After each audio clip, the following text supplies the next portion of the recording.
Hey, what's up, everybody? What's going on? Hopefully, you can hear me real good. So, today I am live just doing a little bit of meal prep while I do my recap of Real Housewives of Beverly Hills from last Wednesday. Y'all, it was quite an episode. In case if you don't know who I am, let me introduce myself. I am Chef Don. Please like and subscribe to my YouTube channel so that you don't miss anything. I will be doing reviews on reality shows while I do a little bit of cooking. And I will be sure to show you what I'm cooking as well for the meal prep.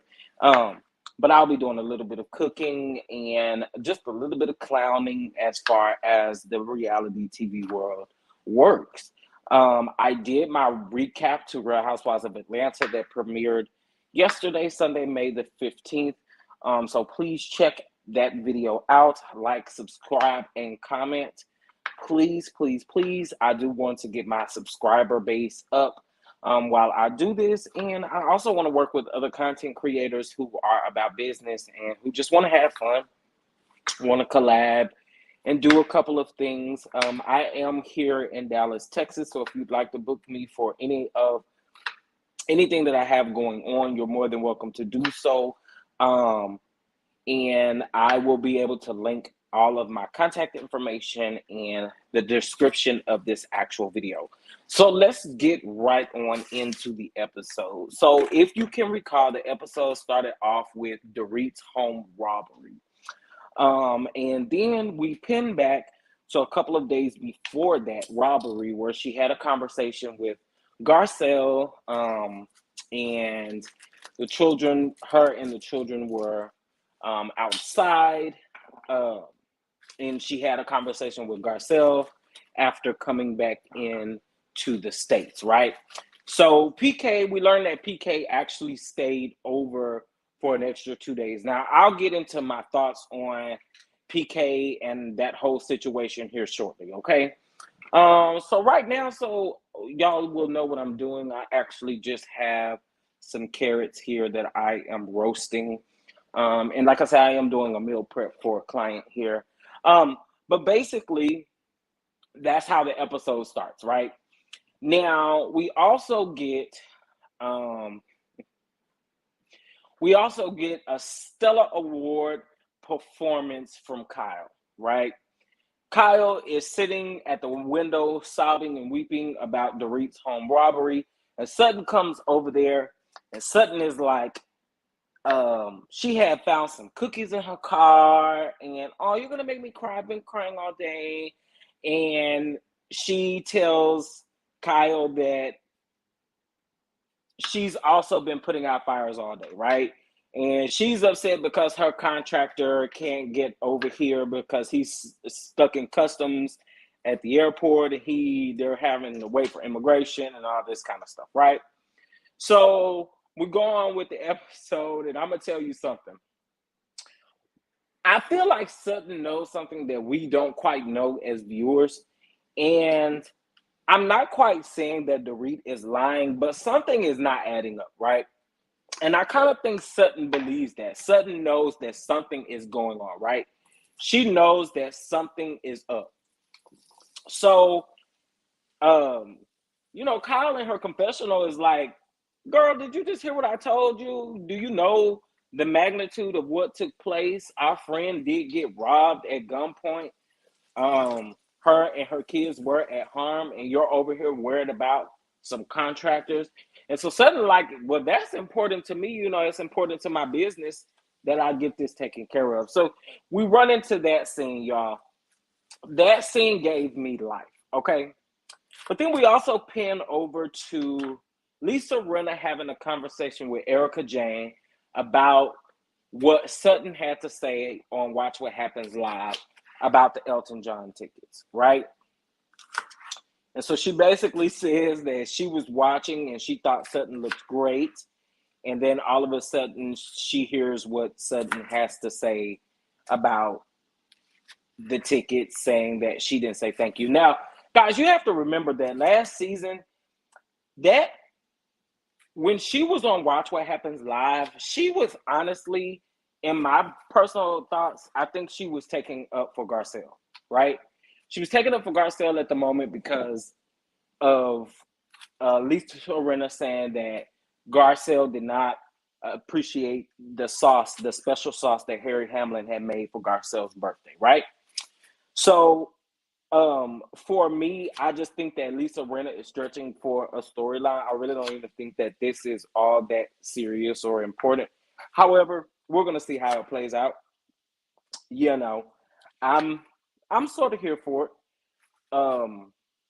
So we have that, and then also we pin back over where Garcelle is actually in Miami with Sutton, and she's there for a charity event, for a Haitian charity event. And she took Sutton. Sutton's single, she's single, and they are pretty much ready to mingle, honey. They talked about even sharing and swapping menses. You know, um, that's what they just talked about. You know what I'm saying? So there you have that conversation. And so Sutton actually tells Garcelle that she feels some type of way about her not defending her, and Garcelle actually going to work out with Sutton, right? Sutton ain't really feeling it. She feeling like, if you my friend and you kind of didn't take up for me at that moment, I don't really see why you going to work out with her. I would kind of feel some type of way, but I do honestly believe that this season, I honestly believe that Garcelle is coming with the fire, right? So we got to give it up for Garcelle, because I think Garcelle is coming with the juice this season, right?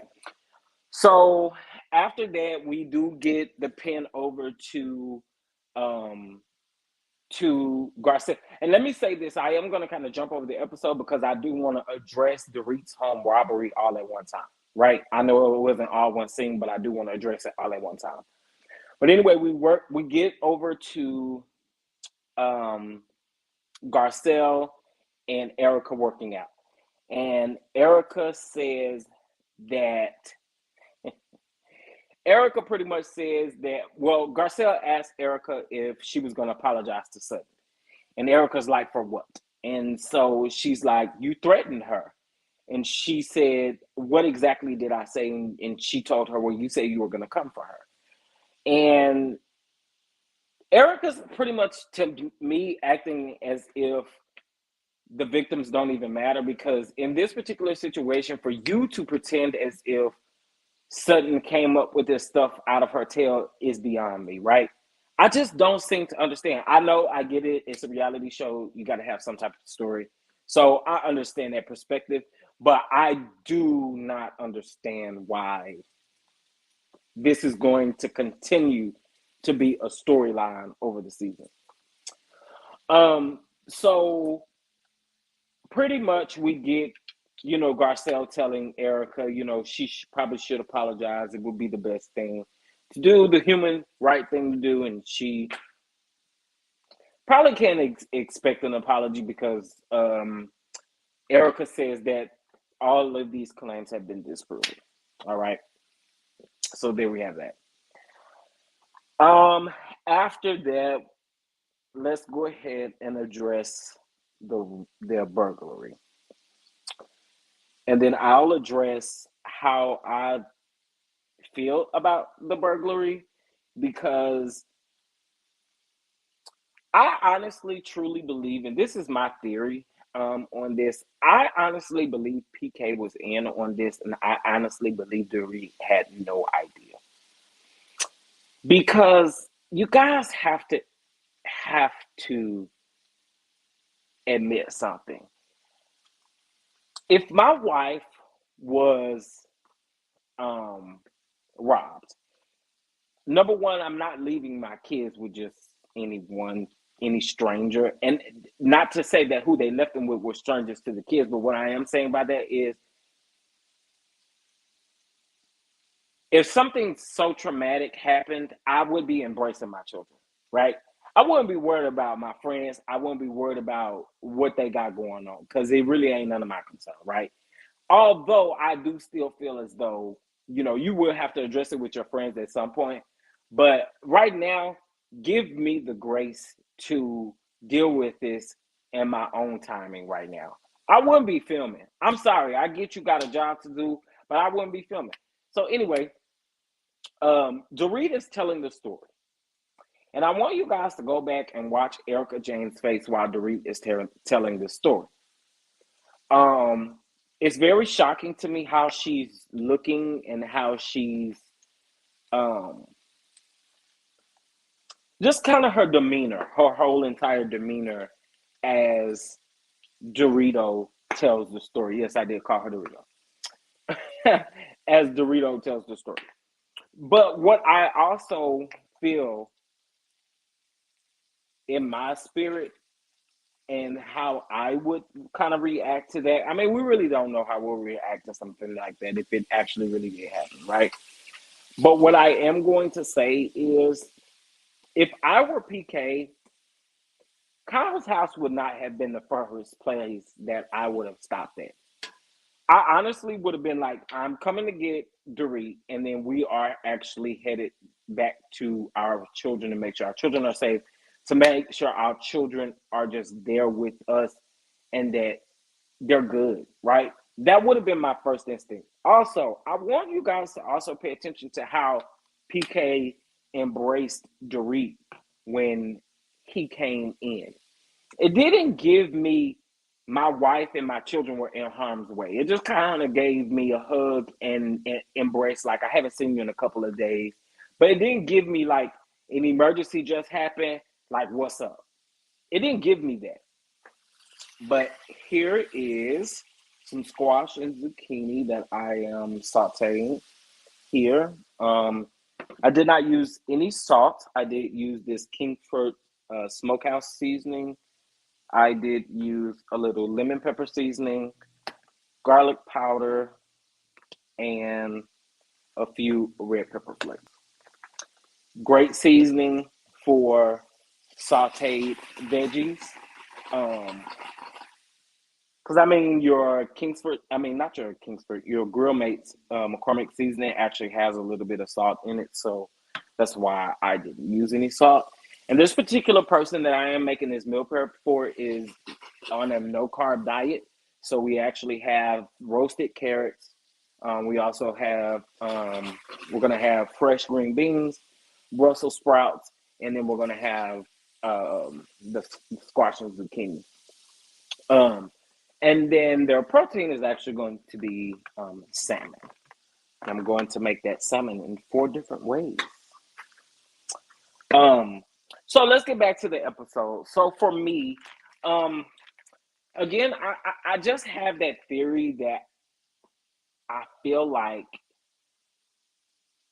PK was up to something. Because it's just a coincidence that PK decided to stay over and they actually came and burglarized the home the day that she came back. Now, I do know that when she was on Watch What Happens Live, she did state, Dorit did state that she felt like the robbers wasn't coming. Also, I want to point out something as well.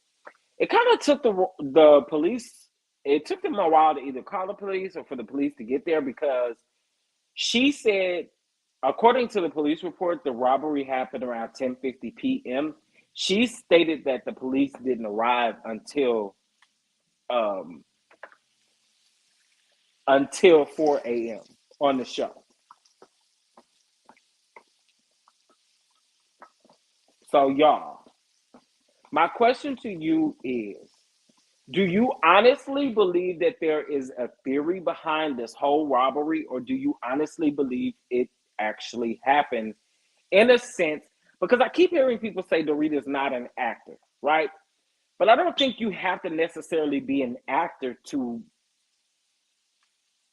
really portray something that actually maybe necessarily really did happen to you, but in a sense of you still actually being grateful because it could have went left, right?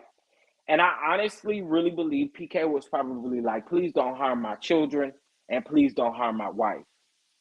Because for a person to keep saying kill her, kill her, kill her, kill her, and then to leave the the phone at the front door is fairly weird to, or at the front gate, is fairly weird to me. I'm so grateful that Dorit and her children are okay. I don't want to take that away from her, but I do have questions. I mean, and I think everybody and anybody with an opinion may have questions, and I don't think there's anything wrong with having questions because I do feel like that they need to be addressed. So hopefully they'll play it out on the show. I was hoping that she was going to address these things on Watch What Happens Live, but we really didn't get her addressing that.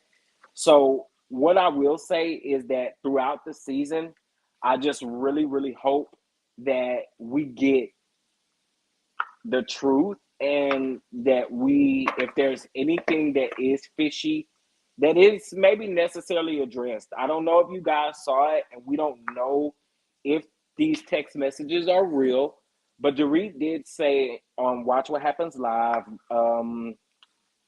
it was asked if Lisa Vanderpump had reached out to Dorit or PK, and it was said that Lisa Vanderpump did not reach out to them, and Lisa Vanderpump took to Twitter posting that she did indeed reach out to PK. The text messages kind of do look a little funny, but I kind of got a little bit of context. Someone was saying that it looked like what she did was she went in her iPhone search engine showing that she actually spoke with PK about a robbery or something of that sort, and she took a screenshot of the actual text message without going into the text message. So it does look a certain way, but I really hope that this is not being done just to be on the show, because I do think that PK understood that Dorit has to bring in some type of money, and Dorit was on the chopping block. Like, we can't even pretend like Dorit was bringing anything to be on the show. Like, and we constantly always say that other housewives like Garcelle doesn't bring anything. She doesn't have a storyline. But honestly, if they show more of Garcelle's family, I'm down for that. Garcelle doesn't have to have a storyline because she actually is a storyline. Now, we have to be completely honest with that. Like, Garcelle is, I think this season Garcelle and Sutton are going to give it to the girl. Like, Lisa Rinna, I'm kind of here for Lisa Rinna, and I'm here for Lisa Rinna and Sutton shade toward one another. But I will also say this: I wouldn't consider Lisa Rinna a friend because, y'all, Lisa Rinna is ignorant. I'm sorry, she's ignorant, but she is good TV though. You know, we kind of have to give her props, like we have to give Kenya more props. Like Kenya Moore or not, she understands TV. And I think here you have something because you do have Lisa Rinna, who's been on the show for quite some time, who understands TV.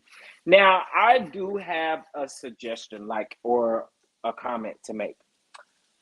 I would honestly love to see not Kyle, but Kim Richards and Sutton be friends on Beverly Hills. That would be a dope dynamic. I think they would honestly, all three of them, including Garcelle, would give Lisa Rinna a run for her money. Bravo, if y'all are listening, bring Kim back as a friend, because I want to see the dynamic of her and Sutton, because I think that they would be really dope and good friends. So, guys, please comment and like these videos. I am going to be bringing you more.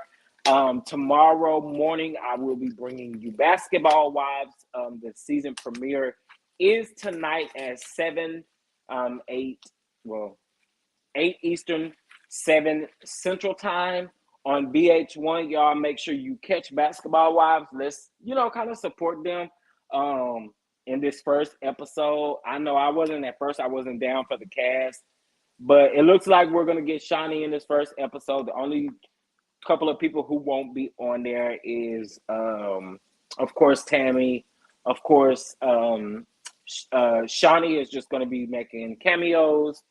And we no longer have Evelyn or OG, which I'm okay with because I wasn't going to be here for that shady storyline this season. I wasn't here for it. So,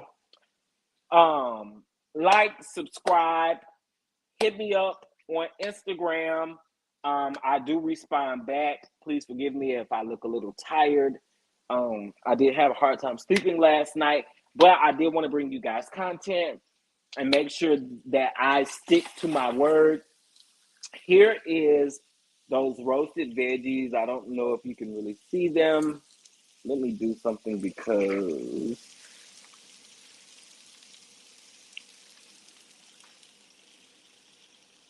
hopefully that helps a little bit. But there we have the roasted veggies, guys. So, like I said, this person is on a no carb diet. And then I have my green beans I'm going to be doing here, and I have my Brussels sprouts. And so we are going to roast those as well and get those taken care of and get this out. So again, y'all, make sure you catch me tomorrow. I'm not quite sure what time I am going to go live, because I want to watch the episode tonight and watch it again tomorrow morning just to make sure that I don't miss anything. So you guys stick around. I appreciate you. Like, subscribe, share, and I'll check you guys later.